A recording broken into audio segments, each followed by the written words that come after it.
Excelente. Pues muy bien, muchas gracias. Bienvenidos, bienvenidas a todos y todas aquí a nuestra ITX Talk de agosto. Es un gusto para mí presentar esta plática que vamos a tener a continuación y sin demorarme mucho voy a platicarles un poquito sobre las ITX Talks que tenemos aquí en IJALTI y también, por supuesto, un pequeño resumen de lo que hacemos en el Instituto Jalisciense de Tecnologías de la Información. Primeramente, eso es lo que significan nuestras siglas. Somos el Instituto Jalisciense de Tecnologías de la Información, IJALTI.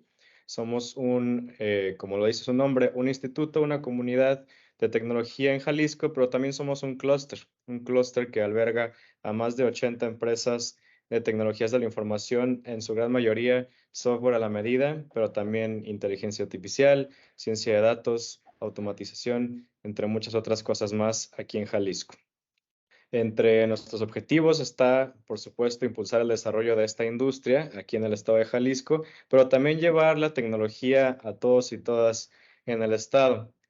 Una de esas iniciativas con las que estamos persiguiendo el objetivo de llevar la tecnología y lo que se está haciendo aquí en Jalisco es las ITX Talks, que vienen del nombre Information Technologies Experience, el nombre que le dimos a esta serie de pláticas que buscan hablar sobre la tecnología hacia el público en general. Tenemos también otra ala de pláticas que son las IJALTI Talks, que son al revés, son otras industrias hacia el interior de nuestro clúster, hacia nuestros socios que desarrollan tecnología. Entonces, como en este contexto de las ITX Talks, que son de tecnología hacia el exterior, hacia otras industrias, es que yo aquí les presento con mucho gusto a Francisco Mendoza y a Aaron Chávez, quienes nos van a dar la plática Fraudes bancarios por Internet. Entonces, sin más preámbulo, yo sé que lo dejé para el final, pero yo soy Cristian Gómez, coordinador de innovación y de estas pláticas en el IJALTI, y es para mí un gran gusto recibirles en esta plática. Entonces, sin más demora, Francisco, Aarón, les doy el micrófono y muchas gracias por estar aquí. Muchas gracias, estimado Cristian. Y de nueva cuenta, gracias por la invitación. Sí, tenemos ya como parte de un pequeño preámbulo comercial, tenemos desde el año 2007 acompañando al instituto como asesores legales y tenemos también el antecedente de bastante tiempo ya en temas de tecnologías de información. Esta circunstancia que con la ayuda de nuestro invitado Aarón Chávez, ¿sí? Quien se dará cuenta de los invitados que están aquí presentes, que esto es un mal que cada vez nos está afectando más, no es un tema solamente de estadística, lo vemos en comunidades grandes en Latinoamérica como en Brasil, en Colombia y en Estados Unidos, que son los países más vapuleados con el tema de delitos o fraudes tanto cibernéticos como bancarios. Concretamente en esta charla fue solicitada en razón del incremento que está pasando con los bancos. ¿Qué está sucediendo con los bancos? Los bancos están siendo vulnerados en sus sistemas internos de protección de información sensible y crediticia y están afectando todos los cuentavientes. Y estoy hablando de la generalidad de los bancos, no es una circunstancia que afecte a determinado banco, es en general al sistema financiero mexicano. Entonces damos la bienvenida al compañero experto en tecnologías de información y perito reconocido por el Consejo de la Judicatura del Estado para que también nos ilustre con su expertise desde el aspecto tecnológico. Gracias, Aaron, bienvenido. Muchas gracias por la invitación, muchas gracias a IJALTI, muchas gracias a la gente que está conectada.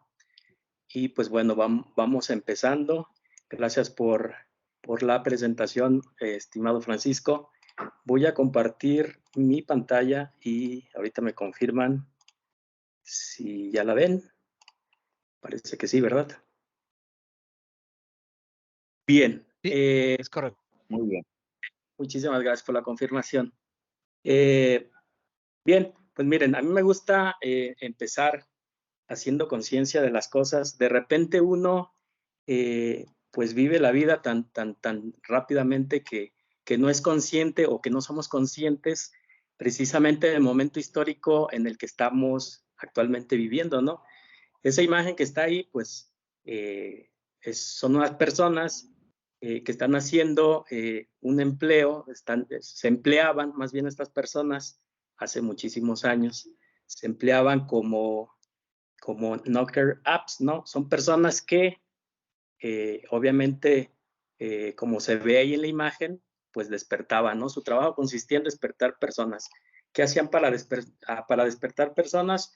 Pues bueno, dice aquí brevemente, dice, un knocker up fue una profesión en Inglaterra e Irlanda durante la Revolución Industrial y los años de 1920. Obviamente, mucho antes, dice ahí, de que los relojes despertadores existieran o fueran asequibles. Y ese trabajo, pues obviamente, hoy en día, pues ya no existe, ¿no? En este caso, según lo que está en internet, Mary Smith, pues fue una persona que se hizo famosa precisamente por despertar a las personas, ¿no? ¿Quién diría que en algún momento, pues, eso era un oficio, ¿no? Despertar personas. Obviamente luego llegaron los relojes despertadores. ¿Y qué fue lo que pasó con ese tipo de empleos? Pues obviamente desaparecieron. Hoy en día nadie necesitamos a un knocker app porque obviamente ya contamos con tecnología, ¿no? Hoy en día hasta dispositivos como Alexa pues ya nos permiten hacer esa función, ¿no? O con nuestro móvil, con nuestro teléfono móvil. Bien, ¿qué pasó? Pues el mundo cambió, obviamente.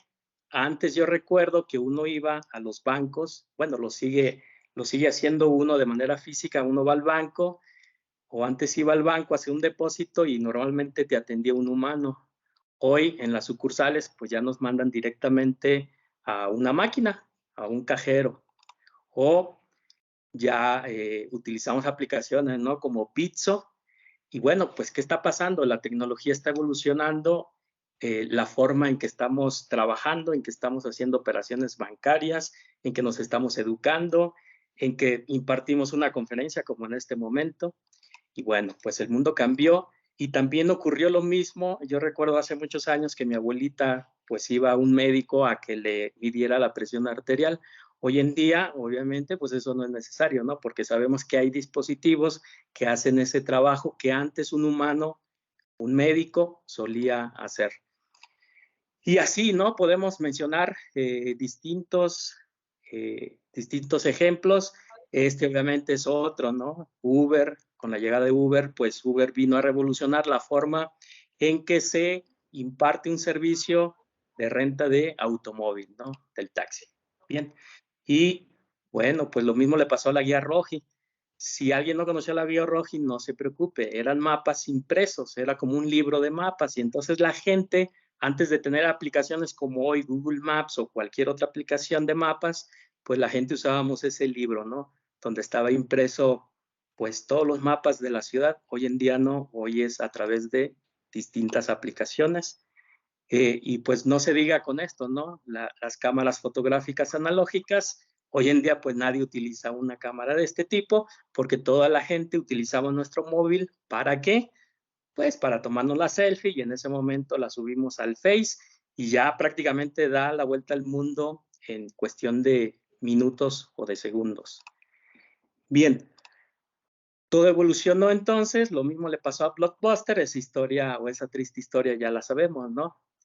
Como nace Netflix, de hecho pues dice la historia, ¿no? Que los dueños de Netflix fueron a ofrecer el negocio a los dueños de Blockbuster y estos pues dijeron que eso no iba a funcionar, ¿no? Que ese modelo de negocio no iba a funcionar, el rentar películas a través de internet.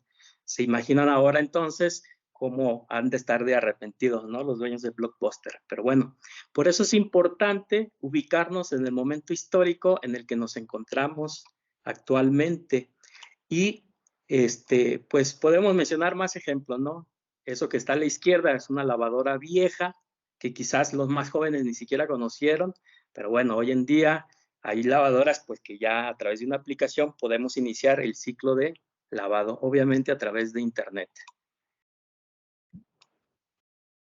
Y pues bueno, una de las profesiones, la abogacía, aquí con permiso de Francisco, una de las profesiones que primeramente se están viendo beneficiadas con la inteligencia artificial, ¿no? Lo que estamos viendo allá a la derecha es un robot llamado Max, de una firma de abogados allá en la Ciudad de México, que junto con la UNAM, pues desarrollaron a este robot llamado Max. Max es mexicano y es un robot que conoce de legislación mexicana y obviamente también le están enseñando legislación de otros países, ¿no?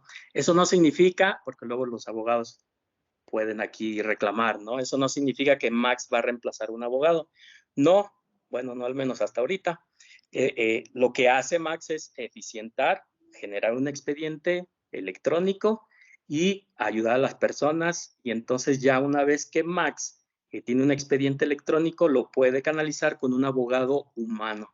Al menos aquí en México todavía la inteligencia artificial todavía no se presenta en un tribunal. Y bien, el tema que nos compete el día de hoy es justamente este.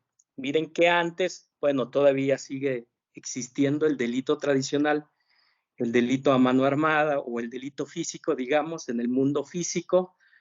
Pues hoy en día los ciberdelincuentes pues ven más atractivo el hacer pues ilícitos o cometer delitos a través de las tecnologías de la información. Entonces vean cómo la misma tecnología se puede utilizar para bien o se puede utilizar pues en este caso para cometer ilícitos como los del tema que hoy nos competen. Es muy sabido y toda la gente que estudia IT o informática o sistemas o computación sabe que hoy en día, pues prácticamente cualquier empresa puede ser vulnerada, puede ser hackeada, sus sistemas informáticos. Hoy en día la seguridad de los sistemas pues no se garantiza al 100%, ¿verdad? Sabemos todo mundo, cuando al menos los informáticos sabemos que no existe al día de hoy un sistema que se presuma que tenga una seguridad del 100%. O sea que al día de hoy no hay nada ni nadie que asegure la seguridad en términos informáticos al 100%. Es más, si trasladamos este concepto a la vida física, pues tampoco existe, ¿no? Infortunadamente no hay ningún gobierno, no hay nadie que garantice, digamos, la seguridad física en el mundo real. Es decir, si tú vas ahorita a un cajero automático, pues puede ser que no pase nada, pero puede ser que a la salida alguien te pueda pues cometer un delito, un robo en este caso. Bueno, empezamos entonces con el tema. Los ciberdelitos hoy en día, o los ciberdelincuentes, les es más atractivo utilizar la tecnología. ¿Por qué? Porque pues es más cómodo, porque se pueden robar igual 3, 4, 5 millones de pesos a través de los medios electrónicos y puede ser que pasen desapercibidos. Y digo puede ser porque en el año 2019, en mayo, si no me equivoco, en mayo del 2019, este es un hecho público y lo pueden googlear. En mayo del 2019, en León, Guanajuato, precisamente, detuvieron una banda de ciberdelincuentes que se dedicaban precisamente a hackear a los bancos, ¿no? De acuerdo a incluso información de la Fiscalía General de la República, pues estas personas, jóvenes por cierto, estas personas, me parece que eran 7 o 6 personas, eran jóvenes entre 30 a 35 años, si la memoria no me falla, ¿no? Entonces, estos jóvenes ya tenían operando, según la información que hay en Internet, ya tenían operando más de 5 años, pues hackeando a los bancos, ¿no? Y según la información de acceso público, le robaban a los bancos entre 50 y 100 millones de pesos al mes, ¿no? Entonces, bueno, prácticamente este tema, como dijo Francisco, pues este tema es contemporáneo. Obviamente es un uso, digamos, negativo respecto a la tecnología. Así que miren, así como hay delitos de secuestro, robo y fraude, en el mundo físico o en el mundo real, pues estos delitos obviamente también ya se cometen igual a través de las tecnologías. Tenemos el secuestro de datos, ¿no? Hoy en día es muy común que a una compañía le cifren el disco duro, le cifren sus datos y a cambio de eso, pues le pidan dinero, ¿no? Y normalmente el dinero se lo piden en forma de criptomoneda. Luego también tenemos el tema del phishing, ¿no? Claro, los sistemas, o dijimos, ningún sistema informático es 100% libre o bueno, es 100% seguro. Entonces, hay asuntos donde sí los cuentavientes han sido objeto de phishing, ¿no? Un engaño a través del teléfono, a través de un link, a través de un correo electrónico, a través de un WhatsApp, etcétera, logran caer estas personas y entonces, pues obviamente también hay temas de phishing, ¿no? No siempre los sistemas van a fallar. De hecho, en materia de seguridad informática, el eslabón más débil, pues suelen ser los usuarios. Y bueno, el delito de robo, pues hoy también se comete así, y el de fraude también, ¿no? Sabemos que existe, por ejemplo, la clonación de tarjetas, sabemos que, pues, de N formas se puede cometer estos delitos. Entonces, vean cómo la tecnología también, desafortunadamente, permite cometer este tipo, pues, de delitos. Luego, entonces, pues actualmente los medios, dice ahí, los medios y los métodos utilizados para cometer un delito, pues han evolucionado y eso es natural, ¿no? ¿Por qué? Por la tecnología. Entonces, es importante, aquí es muy importante recalcar que el hecho de cometer un fraude financiero, digamos, falsificando algún documento o utilizando, por ejemplo, una red informática, al final del día sigue siendo un delito. No porque lo cometas con tecnología o de la manera tradicional, significa que no esté tipificado y que no esté penalizado, porque luego que nos podemos confundir y pensar que este tipo de delitos, por ser, digamos, muy sofisticados y utilizar medios electrónicos, quizás no haya leyes para sancionarlo, pero claro que sí lo hay. De hecho, en el Código Penal Federal, en el artículo 211 bis 1 a bis 7, pues ahí se pueden enterar que sí están tipificados. El Código Penal y los códigos penales de cada uno de los estados, pues contemplan este tipo de actividades. Entonces, sí hay legislación, lo que hay que entender nada más es que, por ejemplo, un ransomware o un phishing o estos conceptos técnicos informáticos que empleamos, pues los técnicos informáticos, obviamente no los vamos a encontrar tal cual plasmados en la ley. ¿Por qué? Porque la ley, obviamente, los legisladores, pues crean la ley, pues la crean sin los términos informáticos. O sea, no vamos a encontrar precisamente phishing, ¿no? O no vamos a encontrar algún término técnico, sino que vamos a encontrar el equivalente al daño o al delito que se ocasiona con este tipo de técnicas. Luego, continuando con la presentación.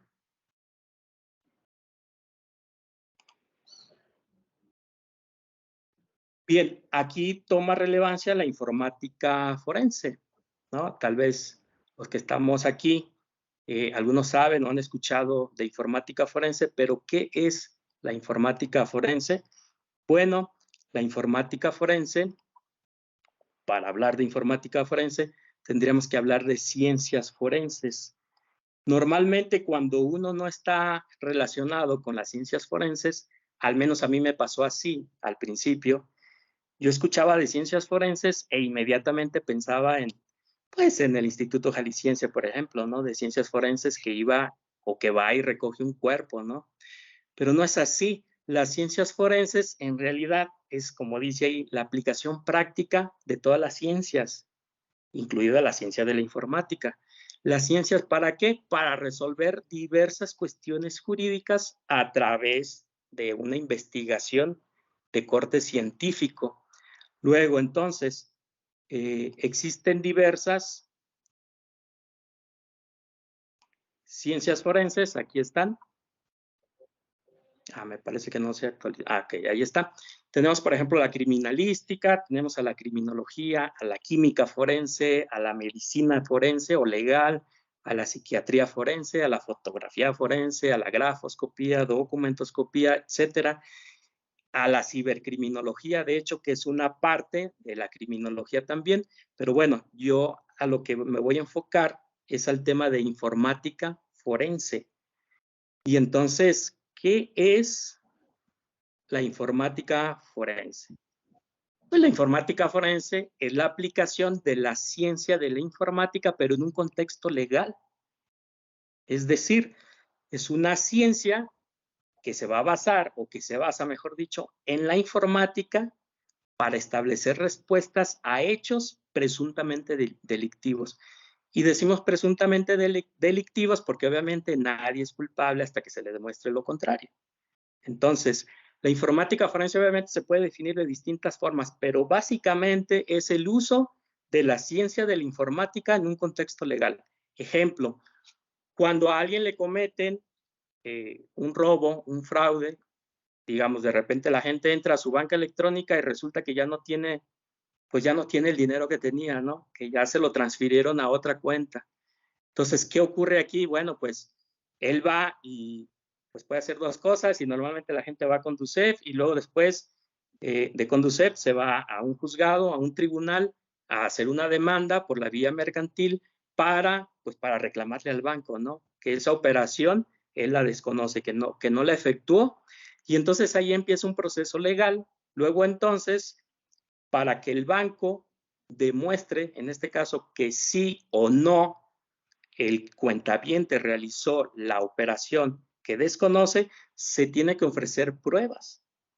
Y dentro de esas pruebas que se ofrecen está la de materia de informática.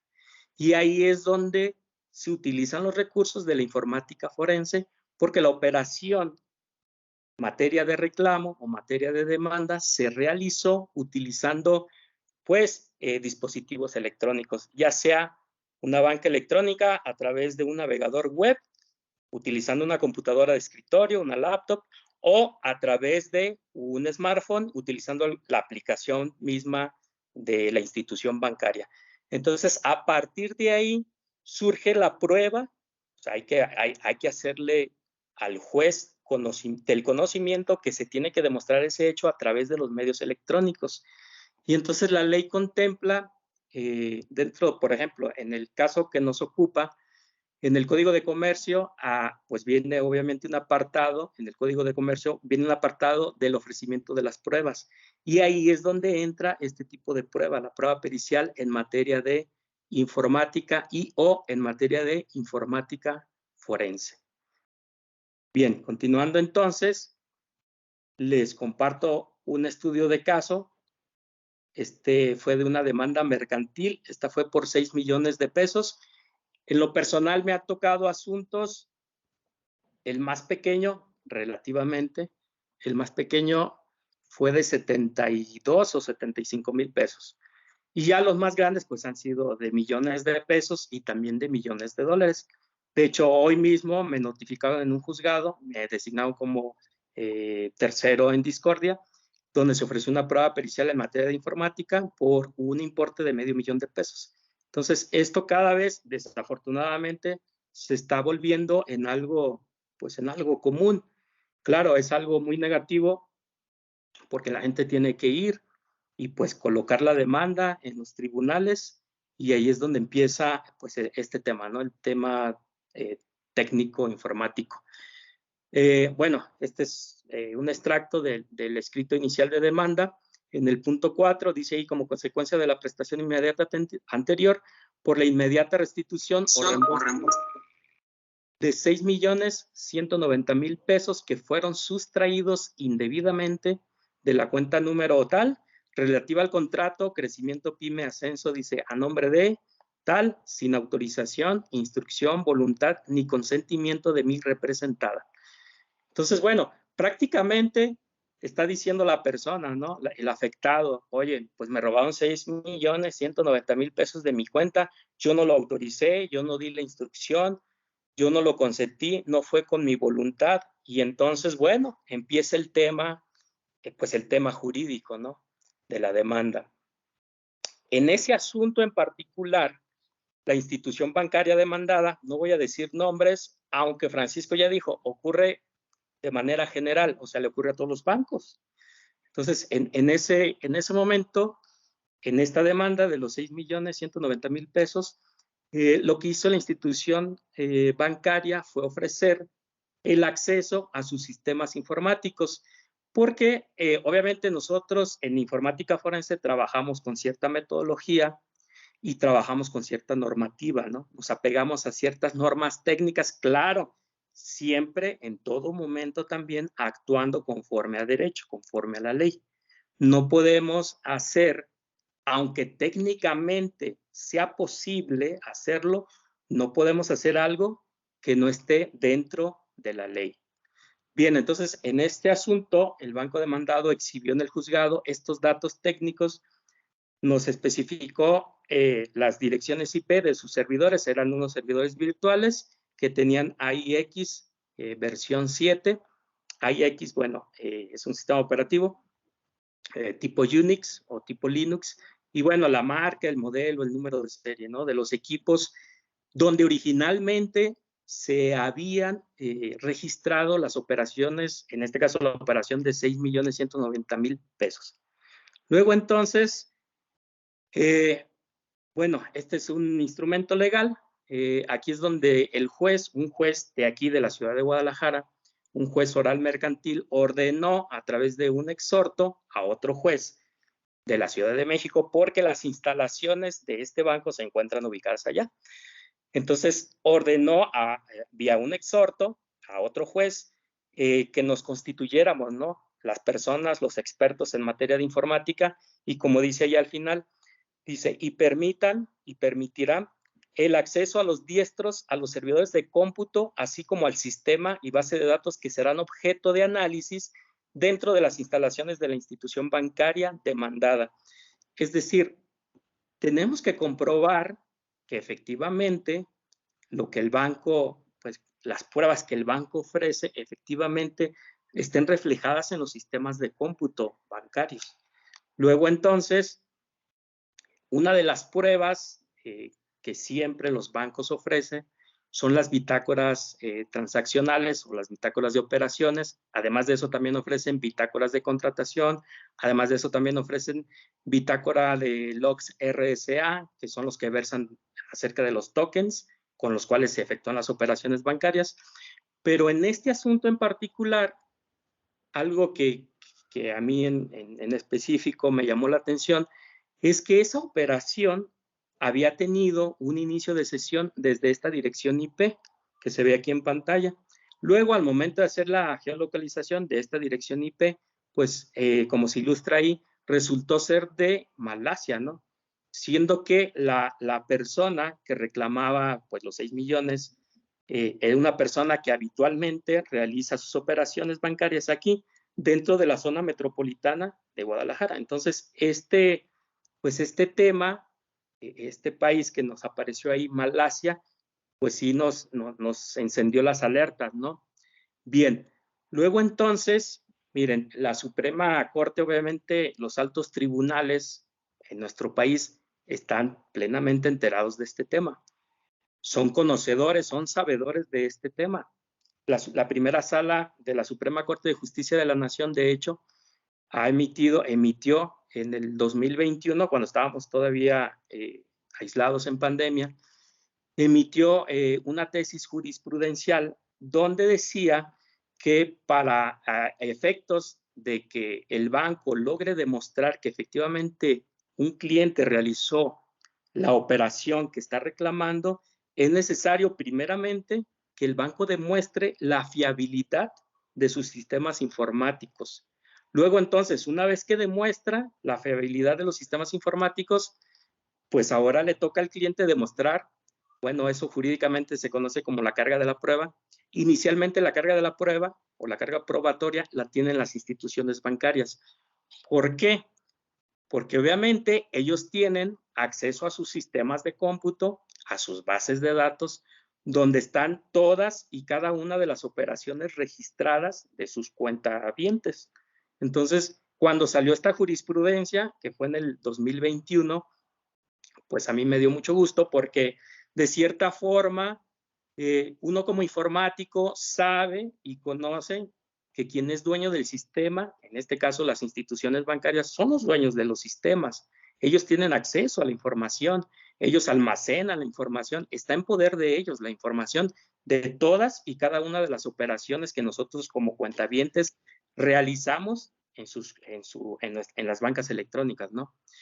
Claro, nosotros podemos iniciar sesión en nuestra banca electrónica utilizando nuestros medios de autenticación, eso es claro, pero ellos tienen acceso a mucho más información que se puede utilizar para esclarecer si una operación fue o no efectuada por el cliente bancario, ¿no? Bien, esta es otra tesis que emana de la Suprema Corte de Justicia de la Nación. Y miren, esta tesis es muy interesante y la invocamos en los asuntos de transferencias electrónicas como este que les estoy contando, cuya geolocalización de IP dio en Malasia. Dice la tesis aislada, dice transferencias electrónicas bancarias cuando la dirección del protocolo de Internet, o sea, cuando la dirección IP tiene un lugar de origen inusual y a pesar de ello, el banco autoriza la operación sin antes suspender el servicio de la banca electrónica o rechazar la transacción precautoriamente, debe de considerarse que el cliente no otorgó su consentimiento.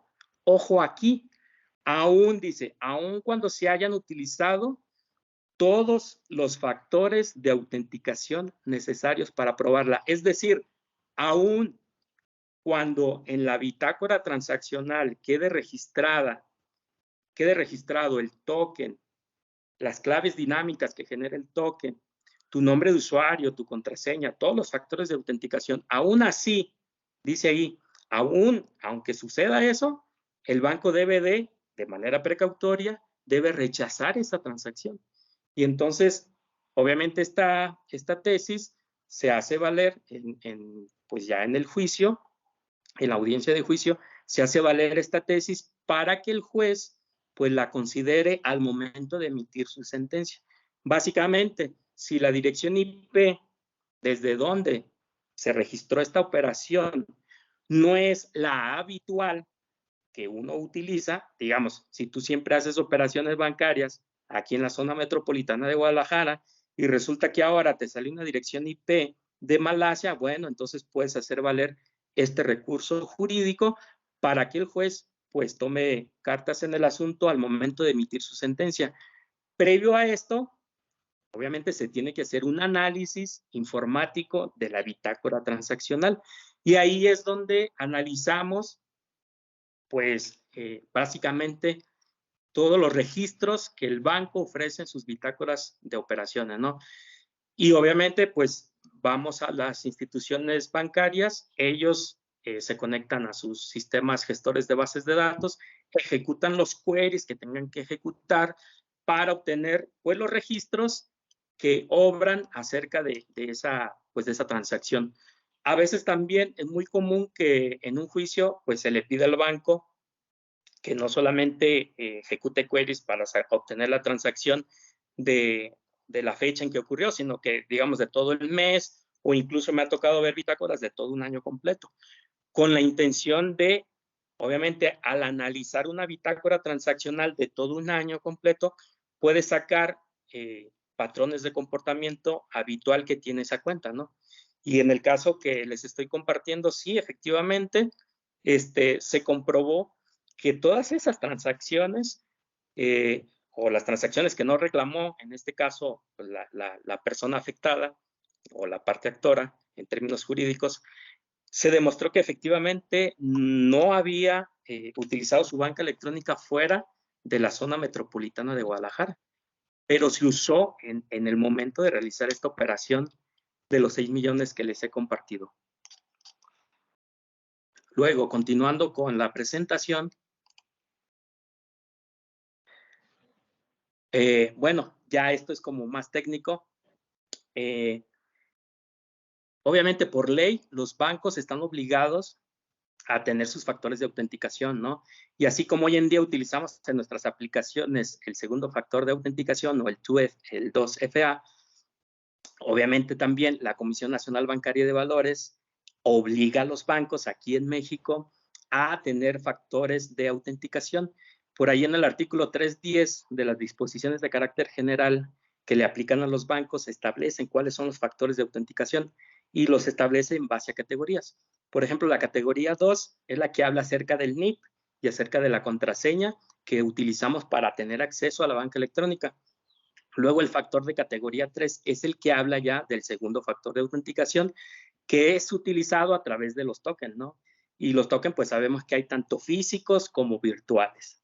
Y ahí establece que el banco obviamente debe de autenticar operaciones, transferencias electrónicas, ya sea, por ejemplo, una transferencia SPAY a través de justamente de un dispositivo electrónico como el token, ya sea físico o ya sea virtual. Pero además de eso, en estas disposiciones que está obligado el banco a cumplir, también dice que cuando ellos, obviamente porque ellos van haciendo backups de todas las transferencias que nosotros vamos utilizando, ellos tienen sus backups. Digamos, si tú reclamas una transferencia, pero el juicio ya duró 2, 3 años, bueno, no duran tanto, pero si alguien reclama una transferencia del 2020, es muy probable que el sistema informático en producción ya no tenga esa información y ya la haya puesto en un backup, ¿no?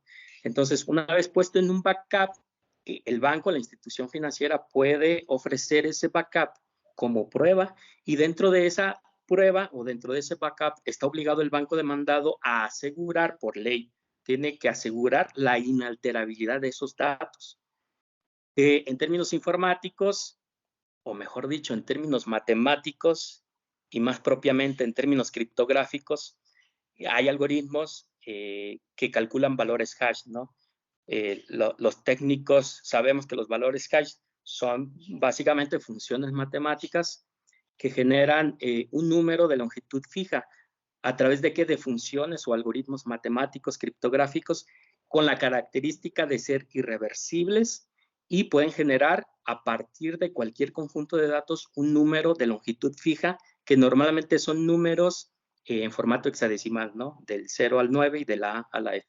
Luego entonces estos valores hash lo que hacen es asegurar que efectivamente aquella bitácora transaccional o aquel documento digital no ha sido alterado o manipulado por ninguna persona o por algún virus o por alguna circunstancia externa, ¿no? Ya sea de manera dolosa o deliberada o no. Y entonces para eso, pues obviamente se debe de, normalmente los bancos lo que hacen es ofrecer sus pruebas en formato digital, lo hacen a través de un disco compacto o lo hacen también a través de una memoria USB.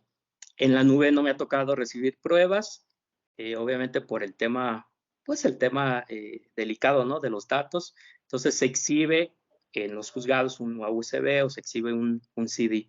Normalmente se tiene la creencia que en el CD es más segura porque pues obviamente una vez grabada la información en un disco que ya no puede reescribirse, pues ya no se puede modificar la información, pero no hay problema cuando se exhibe en una memoria USB porque tú puedes primero documentar la metodología que seguiste para hacer la extracción de esos datos, incluidos los queries que ejecutas a las bases de datos, la identificación de los equipos de cómputo, el log transaccional, el log del token, etcétera, y los exhibes con sus respectivos valores hash.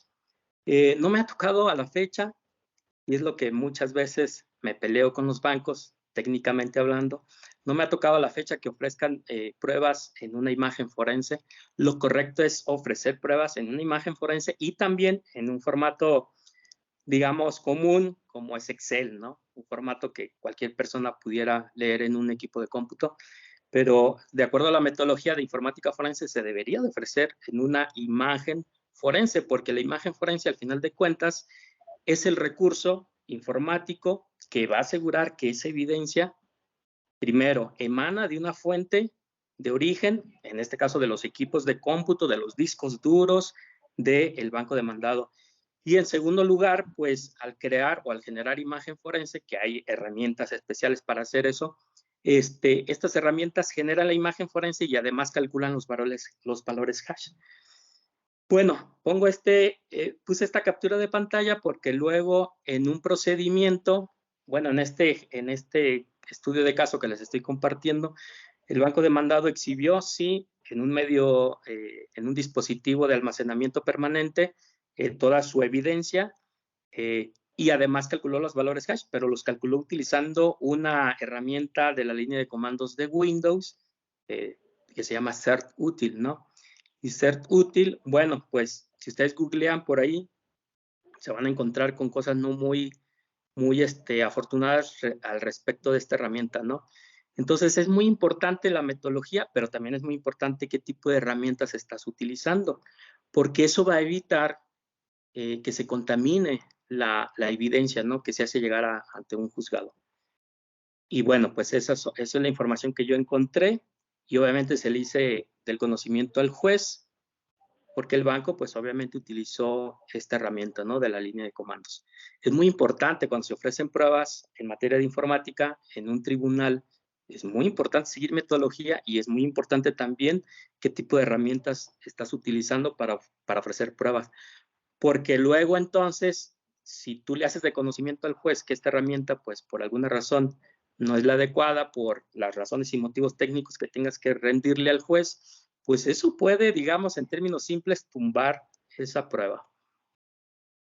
Bien, luego acá, todo eso que están viendo ahí, pues es la bitácora del log RSA correspondiente al token en las disposiciones de carácter general emitidas por la Comisión Nacional Bancaria de Valores, en el artículo, no recuerdo el artículo, pero en uno de sus artículos menciona que el banco no debe de permitir más de 5 intentos de inicio de sesión de manera consecutiva. O sea, debe de, obviamente, detectar esa situación e impedir, mejor dicho, el acceso a la banca electrónica.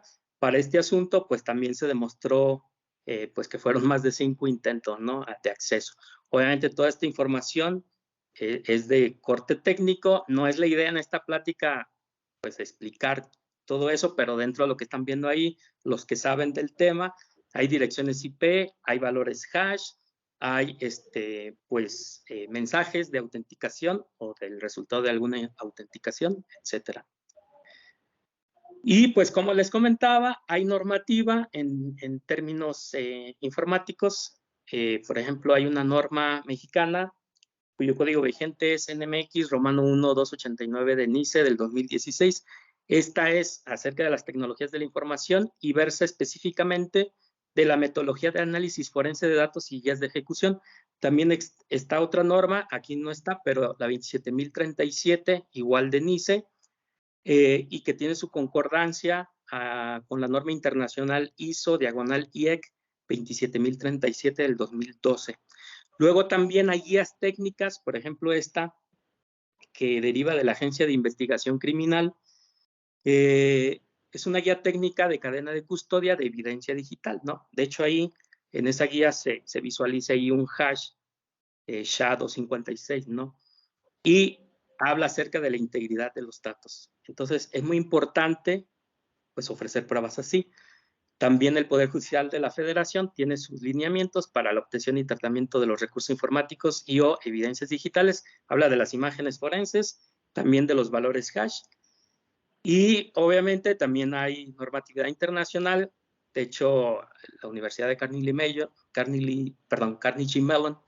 el Instituto de Ingeniería de Software, ellos tienen una guía de primer respondiente en cómputo forense y también especifica la metodología y los pasos a seguir para ofrecer este tipo de pruebas. Aquí está la norma internacional a la que hice referencia anteriormente, ISO/IEC 27037, que tiene su concordancia con la norma mexicana NMX Romano 1-27037 también. Y bueno, pues todos esos son los recursos que nosotros empleamos al momento de demostrar ante un tribunal sí o no una persona, un cuentaviente, realizó una operación bancaria utilizando sus medios de autenticación. Entendemos que el tema es hermético respecto al sistema bancario. Es muy difícil que un banco abra los sistemas por completo, por obvias razones, ¿no? Y en ese hermetismo, ofrece a veces pruebas no suficientes, o a veces, el día de ayer, de hecho, tuve una audiencia de juicio también de un tema bancario. En uno de los cuestionamientos que se me planteaban en la investigación, yo no sé por qué establecieron una pregunta, pero la pregunta era si era posible desde otro sitio distinto a la banca electrónica del banco demandado hacer inicios de sesión. Y pues en esa audiencia que fue el día de ayer, demostramos en el tribunal, le demostramos al juez que efectivamente sí era posible. De hecho, hicimos un reverse IP lookup y descubrimos que había otro sitio exactamente idéntico al del banco demandado, el cual aceptaba los factores de autenticación para el inicio de sesión de la banca electrónica en el sitio oficial del banco demandado. Entonces, bueno, es un tema técnico jurídico muy, bueno, a mí me gusta mucho porque utilizó la informática en este ámbito, ¿no? Y pues bueno, es un tema muy extenso, aquí era dar nomás una idea de lo que está ocurriendo, como dijo Francisco, el abogado Francisco al iniciar esta charla, es un tema que está sucediendo. De hecho, hoy mismo, hace rato en Ciudad Judicial, me notificaron de otro asunto y cada vez surgen más y más y más y más asuntos de este corte, donde se involucra el tema de la seguridad informática, la informática forense y obviamente las cuestiones jurídicas. Y bueno, pues de mi parte sería todo. No sé si haya alguna pregunta, alguna duda. Déjame seguirte con la charla, estimado Aarón. No quise interrumpir tu docta charla. La verdad está muy, muy ilustrada, muy técnica. De hecho, fue el motivo de la invitación. Además de comentarte que precisamente por eso pues fuiste invitado, ¿no? Porque aparte de ser un experto en la materia, eres una voz que está calificada para y reconocida por el Poder Judicial, tanto del Estado como de la Federación, para hacer estos pronunciamientos, ¿no? Y nada más robusteciendo un poquito lo que dices, ¿no? Nosotros como abogados te contratamos a ti como perito en una prueba pericial en informática que ofrecemos para poder acreditarle al juez desde el expertise tecnológico que el banco no está cumpliendo con los protocolos de seguridad. Y para abundar un poquito nada más, mencionando en esas disposiciones de carácter general que mencionas, estamos hablando del artículo 308, 310, que son los factores de autenticación, y ahí van subiendo los niveles, ¿no? Nivel 1, nivel 2, los niveles a los que tú mencionabas, ¿no? Todos los requisitos que deben de estar aquí y los 8 caracteres de banca por internet, que deben ser alfanuméricos. Es un tema muy técnico, efectivamente, y es materia de demostrarle al juzgador, y también es necesario señalar que por la materia mercantil y por la naturaleza del juicio, es una jurisdicción concurrente. Nosotros podemos, como abogados, decidir si demandamos en la instancia común o en la instancia federal. Sí, aquí veo invitados que nos acompañan de ambas instancias, ¿sí? Y no me dejarán mentir. Si no existiera la nueva figura del juicio oral mercantil, los juzgados del Estado estuvieran colapsados. ¿Sí? Estas nuevas figuras, estos nuevos fraudes o estas nuevas tendencias de fraudear al cuentaviente, plataformas tecnológicas, nos están rebasando como abogados. Nos estamos viendo totalmente superados porque la ley, salvo lo que tú acabas de mencionar en materia penal y en materia mercantil, que también ya se está actualizando, sí, vamos rebasados de manera, no sé yo cómo llamarle, como una vorágine tecnológica, nosotros todavía presentamos demandas por escrito y estos comportamientos fraudulentos nos están dejando totalmente fuera de contexto, ¿no? Por aquí vi una mano que alguien preguntó, no sé si tengan la pregunta formalizada todavía, que nos ayudes, Jürgen, estimado Cristian. Sí, claro, Francisco. No, ¿Alguien tenía la mano alguien levantó levantada una o alguien mano, tiene una ¿no? pregunta?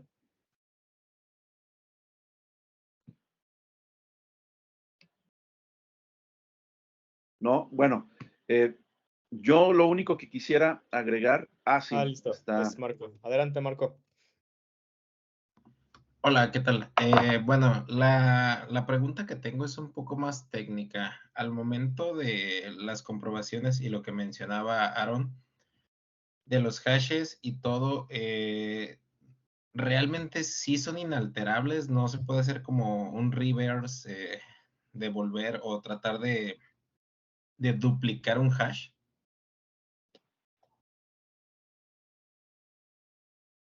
Bien, como es técnica, pues la contesto yo.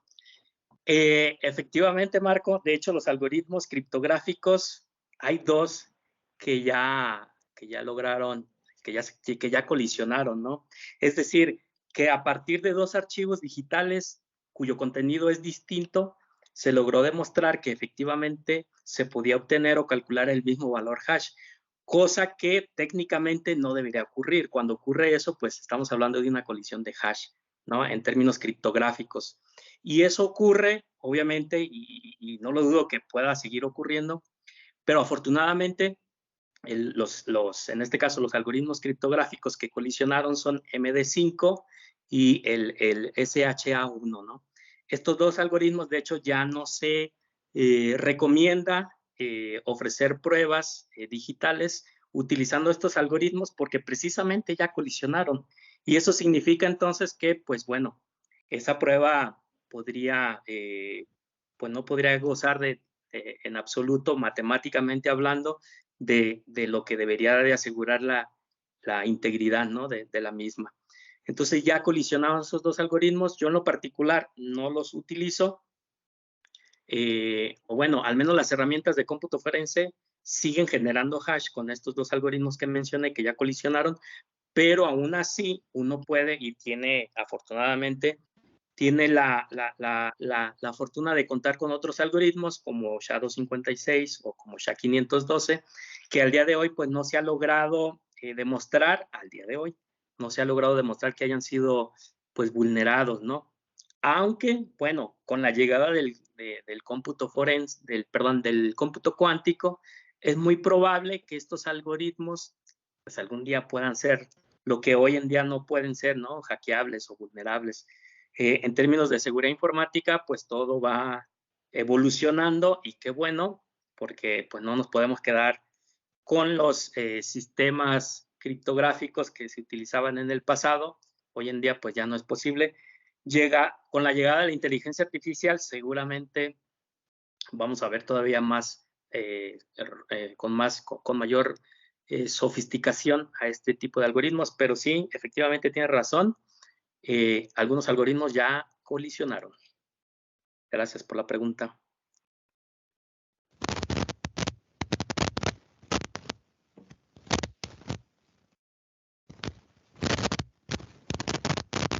Bueno, para terminar mi participación, que realmente, insisto, pues aquí la pertinencia de la invitación al perito Aarón era para que nos ilustrara desde el aspecto técnico, ¿no? Nosotros como abogados tenemos que plantear estas demandas en apoyo, Francisco, perdón, ¿sí? Con tenemos una estas pruebas. pregunta en Sí, el chat.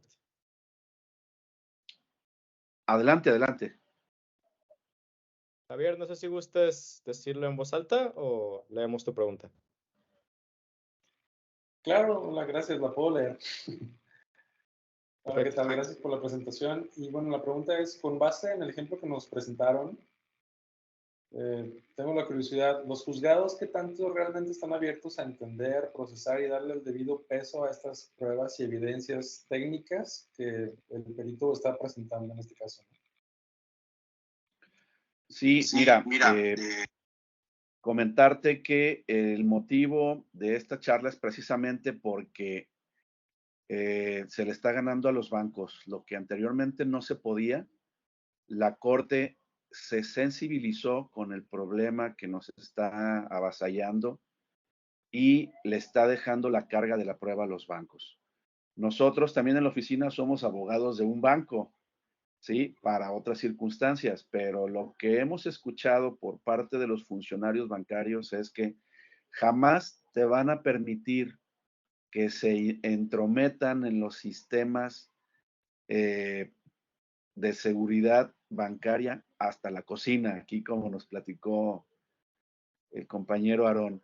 En el momento en que el juez ordene que te metas hasta la cocina en los sistemas de seguridad informática, el el banco te va a cerrar la cortina, te va a ofrecer sus pruebas que no son las contundentes, pero con la intención de que no entres a su sistema de seguridad. ¿Qué hacen los funcionarios bancarios? Estiran la liga todo lo posible, llevan los juicios al límite. Ahorita tenemos el asunto más reciente, lo tenemos en amparo, ¿sí? Donde le ganamos, y no tengo yo empacho en decirlo, tenemos una sentencia en contra de Banco Santander por casi 200,000 pesos, más los intereses. Y los funcionarios bancarios tienen como normativa pelear los asuntos aunque no tengan la razón. Pero, como todos los juicios, tienen que llegar a su momento final y en ese proceso de ejecución al banco no le va a quedar más que regresarle al cuentaviente el dinero que no tuvo por qué haberse salido de esa cuenta. Se supone que para eso son los bancos, ¿no? Para guardar nuestro dinero. Y ahora resulta que los bancos están vendiendo seguros, te cobran por tener tu dinero ahí con ellos, cuando debiera ser al revés, ¿no? Deberían de darte rendimientos por tener el dinero que ellos utilizan. Entonces, la Corte se sensibilizó y nos está dando la razón a los cuentavientes. Me pongo del lado de los cuentavientes, ¿no? Y como despacho jurídico, el servicio que estamos brindando es ese. Ya sean tarjetas de crédito, sean cuentas de inversión, sean tarjetas de débito, ¿sí? El criterio es el mismo para los bancos. Hay un criterio que dice, ya para finalizar mi comentario, que la nulidad es un criterio, les repito, una tesis emanada de los tribunales colegiados de circuito. Dice, la nulidad de las operaciones bancarias. Cuando la institución de crédito alegue que se realizaron por medios electrónicos, le corresponde la carga de la prueba. Ni siquiera tenemos que ofrecer la prueba nosotros. Nosotros, como cuentavientes, no podemos acreditar un hecho negativo, ¿sí? No podemos probar un hecho negativo. Con el solo hecho de que digamos, yo no hice ese movimiento, el banco está obligado a probar que efectivamente lo hicimos. Sin embargo, como bien lo dices tú, los jueces, algunos jueces, no digo todos, pues estudiamos derecho. Los que trabajamos en la función legal estudiamos derecho, no estudiamos tecnologías. Precisamente para eso son estas pruebas, para apoyarnos, y el juez se apoya del experto y le da también la oportunidad al banco que presente su experto. Y si los dos expertos no se ponen de acuerdo, uno dice blanco y otro dice negro, el juez tiene la facultad de nombrar un perito tercero para que les diga, no es ni blanco, no es negro, es gris, pero tiene la razón el cuentaviente. Así es como se resuelven estos temas. Muchas gracias. Me gustaría ahí compartirles, si me lo permiten, abonar a esa respuesta. Dos de los jueces que al menos yo veo más en temas de conferencias y de capacitación al personal del público general, a los abogados, peritos y demás. Por ejemplo, el juez 11º oral mercantil, el juez José Quintero Segura, igual el juez Jorge Rodríguez, digo, no estoy haciendo comercial, sino ellos, bueno, me ha tocado ahí asuntos en estos juzgados y pues son jueces que, si bien como dijo el abogado Francisco, no conocen de tecnología, porque obviamente los jueces son peritos en derecho, son conocedores del derecho y no de cuestiones tecnológicas, sí han tenido que aprender al menos la parte básica de la terminología que utilizamos, ¿no? Entonces hoy es muy común que por ejemplo, estos jueces saben de lo que son valores hash, saben lo que es una conexión remota a un equipo de cómputo, los gestores de bases de datos y pues toda esa jerga de tecnología que ellos pues no habitualmente utilizaban en los juicios, ¿no? Y ahora tienen pues la obligación de conocer al menos los aspectos básicos para comprender lo que nosotros, que sí somos tecnológicos, les estamos transmitiendo. Bueno, nada más quería hacer ese hincapié. Creo que por ahí Ángel levantó también la mano.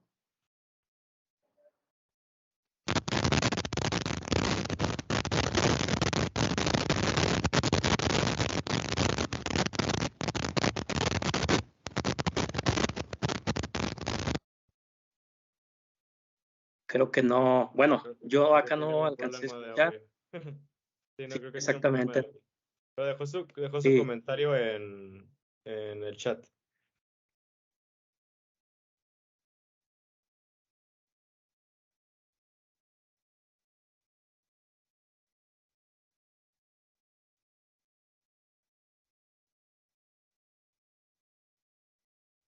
Sí, comenta que No le sé falla si, el micrófono. ok. No sé si quieran darle lectura a la pregunta.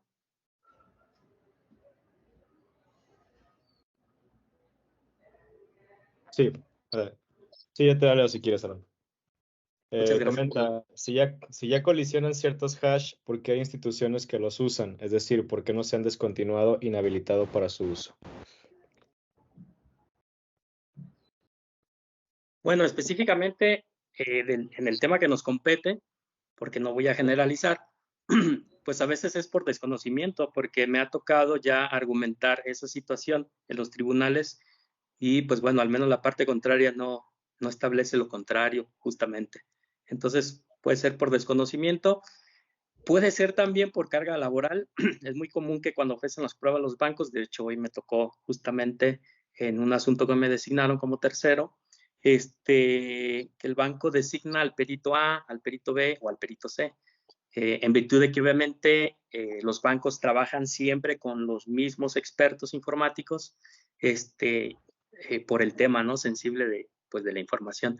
Entonces, estas personas pues prácticamente andan en todos los tribunales de toda la República Mexicana y entonces también puede obedecer a cuestiones laborales. A mí en lo particular me ha tocado, por ejemplo, leer prestaciones de demanda donde, por ejemplo, una vez se reclamaba la nulidad de una transferencia electrónica y entonces en la contestación hablaba de otras cosas que ni al caso, ¿no? Hablaba pues de CODI, hablaba de cosas que no aplicaban ahí. Entonces muchas veces copy-paste, ¿no? Bueno, al menos a mí me ha tocado en la experiencia práctica ver eso, ¿no? Y hay que ser muy cuidadosos, sobre todo si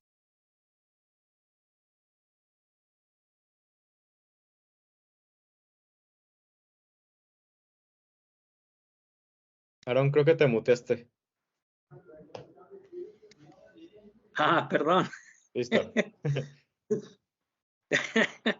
No me escuché. Fueron como los últimos 10 segunditos. Ok, bueno. Les decía, en este tipo de pruebas, principalmente si nos escuchan, lo que nos escuchan son abogados, es muy importante que se apoyen de la parte técnica, ¿no? Del experto que contratan, porque no están ofreciendo cualquier prueba, están ofreciendo una prueba que deriva de una ciencia exacta, como es la informática. Entonces, acá no hay medias tintas, acá, como dijo Francisco, o es blanco o es negro, no puede ser medio, ¿no? O sea, una prueba en materia de informática al ser esta una ciencia exacta, yo podría decir que es negro, ¿no? Pero al final del día la evidencia digital me puede contradecir. Entonces es muy importante pues que se apoyen del experto. Bueno, hasta aquí mi participación. Gracias. Está haciendo una pregunta Edna Olivares de qué avances existen para proteger a los usuarios legalmente. Afortunadamente existen ya los juicios orales, como lo mencioné hace un momento. Si ustedes me dijeran que nos íbamos con el derecho mercantil tradicional, estuviéramos fritos. ¿Sí? Ha estado evolucionando poco a poco. En materia federal también están muy dinámicos, pero están saturados en materia de amparos. Como les decía, de la jurisdicción concurrente, uno elige si se va al fuero federal o al fuero común. En los juicios orales, en un juicio tradicional mercantil se pueden llevar 3, 4, hasta 5 años peleando este asunto. En un juicio tradicional oral mercantil, no he visto juicios que rebasen los 2 años, porque también están, como son pocos juzgados y están cada vez más llegando y saturando también estos juzgados nuevos con demandas de este tipo, ¿sí? Los abogados están también, tengo que decirlo sin menospreciar a mi gremio. Hay muchos abogados que se dicen expertos en TI, expertos en informática. La verdad es que son pocos, yo no me incluyo en el círculo de expertos, pero tengo desde el 2007 en el ecosistema. Y aquí que me digan lo contrario los directivos del IJALTI, ¿no?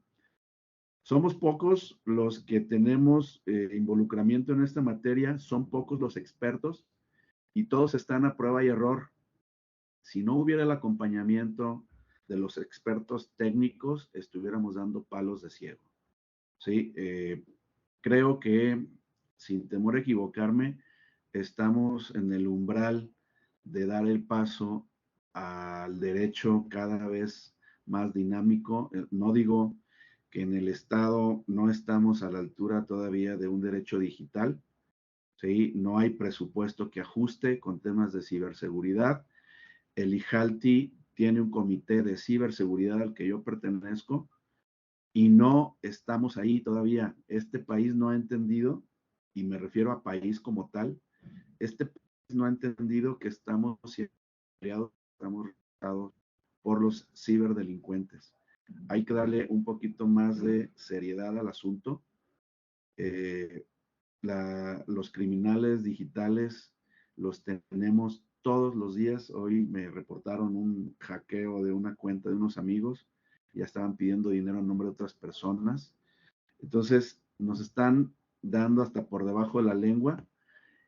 Sin embargo, el factor más débil, como bien lo dijo Aarón, pues es el usuario mismo, porque utiliza licencias o más bien utiliza plataformas tecnológicas sin el pago de licencias, utiliza antivirus de categoría gratuitos, ¿sí? Categoría de prueba, y por ahí se nos están metiendo todos. Corrígeme si me equivoco, estimado Aarón, pero para terminar este comentario con Edna Olivares, sí hay defensa legal, sin embargo sigue siendo cara. Es decir, los cuentavientes que están siendo hackeados y que les están robando de a 5, 10, 15, 20 mil pesos, todavía los jueces necesitan apoyarse de peritos y los peritos, como los abogados, cobramos, ¿no? Entonces, este tipo de justicia se ha vuelto una justicia elitista porque está todavía encaminada a juicios de arriba de 150, 200 mil pesos, que ya vimos, por lo que dijo el perito Aarón, pues hay desfalcos de millones de pesos, incluso millones de dólares, ¿no? No sé si esté contestada la pregunta. Y también Ramiro Magallanes tiene otra pregunta, estimado Cristian. Adelante, Ramiro. Gracias, buenas tardes. Felicitarlos por la elección del tema y por la disertación tan enriquecedora. ¿Qué opinan en el sentido de que de alguna manera estrictamente puede llegar a darse que en realidad hay dos víctimas, tanto la institución bancaria como el usuario? Y en un ejemplo donde un usuario me pasó, nada más que ya no llegó la persona, me planteó su situación. Un usuario estaba en el banco, le llega una notificación a su banca móvil, a la aplicación, donde le pide actualizar la banca. Le pregunta al gerente, oye, ¿lo hago? Sí, hazlo. Fue creo que en la barca. Lo hizo y en automático cuando hizo eso, ingresó a su banca móvil y ya le habían retirado 90,000 pesos. En ese sentido, digo, lo hizo de alguna manera de su dispositivo el usuario voluntariamente, pero en cuanto a la actualización, no en cuanto al movimiento. Ahí, ¿cuál sería su opinión en cuanto a si procedería la reclamación o no? Adelante, Aarón. Sí, gracias. Bueno, en base a lo que acaban de relatar, pues sería justamente hacer un análisis de corte informático forense al equipo de cómputo, porque pues como bien lo establece Ramiro, pues supuestamente nomás actualizó la aplicación, ¿no? Pero habrá que ver en realidad si esa aplicación que él actualizó realmente era la aplicación del banco o no lo era o sí lo era, ¿no? Luego, pues una recomendación que nos hacen es siempre descargar nuestras aplicaciones desde las tiendas oficiales, ¿no? Aunque no es garantía, porque como mencioné anteriormente, en términos informáticos, nada, al menos al día de hoy, nada es 100% seguro. Ese y otras formas u otros modus operandis se han suscitado, pues. O sea, hay gente que de hecho un modus operandi en la banca electrónica está en el navegador web, entra a su banca electrónica y de repente la banca electrónica se congela, le manda un mensaje diciendo que se está actualizando precisamente como tú lo refieres, y en ese momento ya no puede hacer nada en la banca electrónica más que esperar a la supuesta actualización, ¿no? Luego entonces intentan pues nuevamente ingresar a la banca electrónica, no los deja y pues minutos después se percatan de que ya la cuenta es vaciada, ¿no? Entonces hay distintos modus operandis. Miren, en el año 2019 el gobernador del Banco de México, en ese momento era Alejandro Díaz de León, él tuvo que salir a esclarecer en cadena nacional, de hecho lo hizo en Televisa, todavía estaba Loret de Mola, y Loret de Mola entrevistó directamente en cadena nacional al gobernador del Banco de México y le hizo una serie de preguntas. Dentro de ellas estaba una, gobernador, ¿hackearon el Banco de México? Y él reconoció públicamente sí. De hecho, eso lo pueden googlear. Ahí está de acceso público. Dice sí. Y entonces le pregunta a Loret, gobernador, ¿cómo es posible que hackeen el Banco de México? ¿No tenían un área de ciberseguridad? Y el gobernador contesta, sí, sí tenemos un área de ciberseguridad, pero lo que aconteció fue algo inédito, algo que nunca habíamos visto, con tecnología muy sofisticada. Como dijo aquí Francisco, desafortunadamente los ciberdelincuentes o los delincuentes tienen como 10 pasos adelante que incluso la misma ley, ¿no? Entonces, para poder contestar así con la precisión técnica debida, tendríamos que analizar el equipo de cómputo de esa persona. ¿Podría yo asumir eso, que quizás no era una aplicación, o quizás sí, o quizás simplemente le llegó una notificación? De hecho, por ahí en los navegadores, justamente ayer me comentaba un amigo, los navegadores web, de repente por ahí, pues la gente a veces navega sin precaución, o no tiene sus antivirus debidamente actualizados, o no toma sus medidas de seguridad o de ciberseguridad personal que debería de, ¿no? Incluso las mismas instituciones bancarias, me tocó o me ha tocado dos instituciones que argumentan, ¿no? Le dicen al juez, oiga juez, pero es que el cliente que está reclamando esta transferencia que no reconoce, no tenía instalado en su equipo de cómputo el software que protege y que nosotros tenemos ahí a disposición en la banca electrónica del banco, y resulta ser que es un software que ni siquiera es propiedad del banco. De hecho, es un software que se conoce con el nombre de Trusted Rapport, de hecho es de IBM, ¿no? Y de hecho cualquier persona lo puede descargar. Y sí, efectivamente, es una barrera de protección, pero el banco lo estaba argumentando en su defensa que la persona no tiene instalado ese software. Luego entonces, al analizar los términos del contrato, en ninguna cláusula del mismo se establece que sea obligación para operar de la banca electrónica que tenga instalado ese software en particular. Pero bueno, entiendo que pues ya en un tribunal, pues se van a defender las partes como puedan, ¿no? Pero regresando a tu pregunta, creo que ya me fui por otro lado, tendríamos que hacer el análisis forense, así en particular, de esa aplicación, porque hay aplicaciones que se ha descubierto que aún descargadas de las tiendas oficiales traen malware, de hecho. Es muy fácil, de hecho, de repente infectar aplicaciones. Por ejemplo, he visto una vez un compañero, un amigo me presumía, ¿no? Que él ya tenía el Spotify y que tenía la versión premium y que no había pagado ni un solo quinto. Luego entonces me relató, ¿no? Que descargó una APK de cierto sitio en internet y nada más por curiosidad hicimos un análisis forense a esa aplicación, a ese APK y descubrimos que había un montón de malware. Y ese malware tenía acceso completamente a su dispositivo, ¿no? Bueno, espero haber respondido a la pregunta, Ramiro. Pues, Cristian, creo que el tema fue debidamente abordado. No sé si alguien más tenga alguna duda.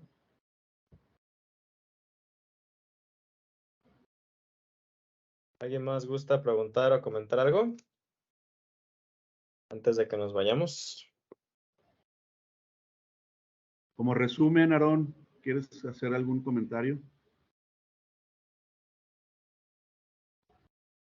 Pues como resumen, en primer lugar, estar informados que estas cosas no son de película y no suceden nada más en Hollywood, son cosas que están sucediendo en la vida cotidiana en todo el país y en otros países incluso.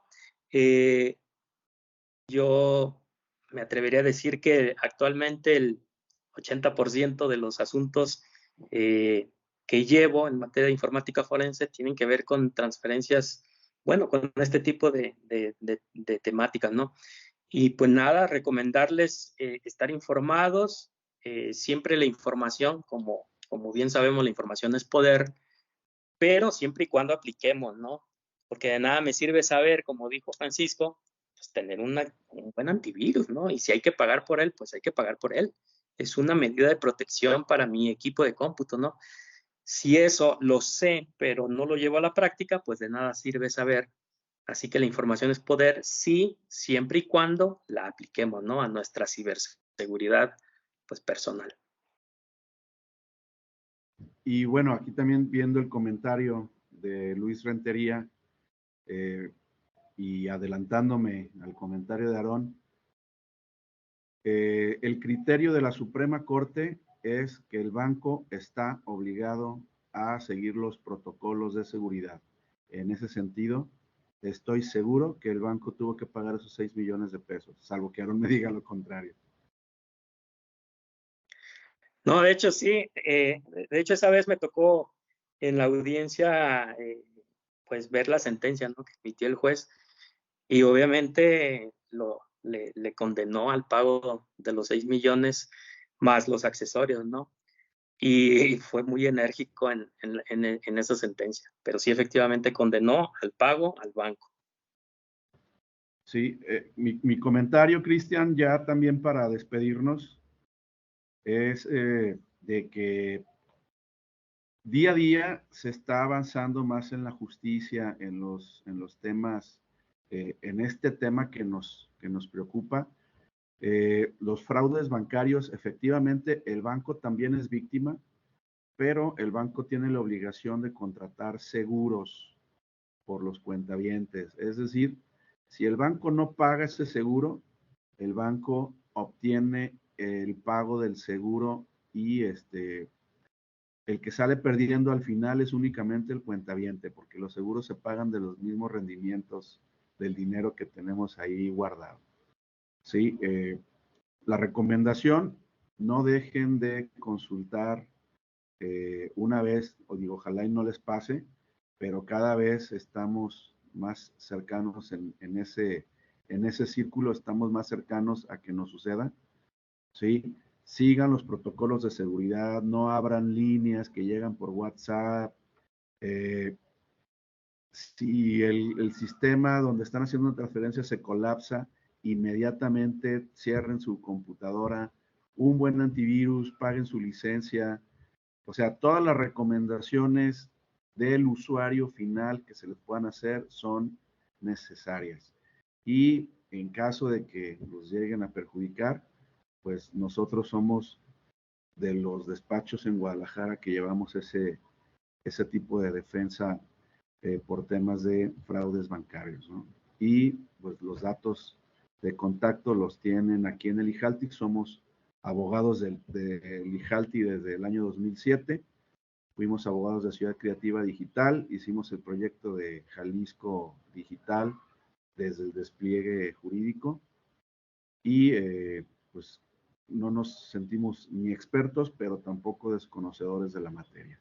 Y muchas gracias por la invitación nuevamente, Cristian, Jürgen. Muchas gracias a ustedes, Francisco y Aarón, por compartirnos toda esta información. Con mucho gusto a todos los que se conectaron aquí a la sesión. Podemos compartirles aquí la presentación de Aarón, si nos la comparte, donde vienen también los datos que comentaba aquí Francisco, los datos de contacto. Y pues sin más de mi parte, les agradezco nuevamente a todos y todas por conectarse aquí en nuestra ITX Talk de IJALTI, con Aarón Chávez y con Francisco, a quien agradezco mucho su presencia y su presentación. Y pues solo los invito a que nos sigan en redes sociales como IJALTI, IJALTI, en todas las redes sociales, donde seguiremos publicando nuestras próximas sesiones y temas de los que estaremos hablando en los próximos meses. Muchas gracias por acompañarnos y que todos tengan una muy buena tarde. Hasta luego. Buenas tardes, muchas gracias.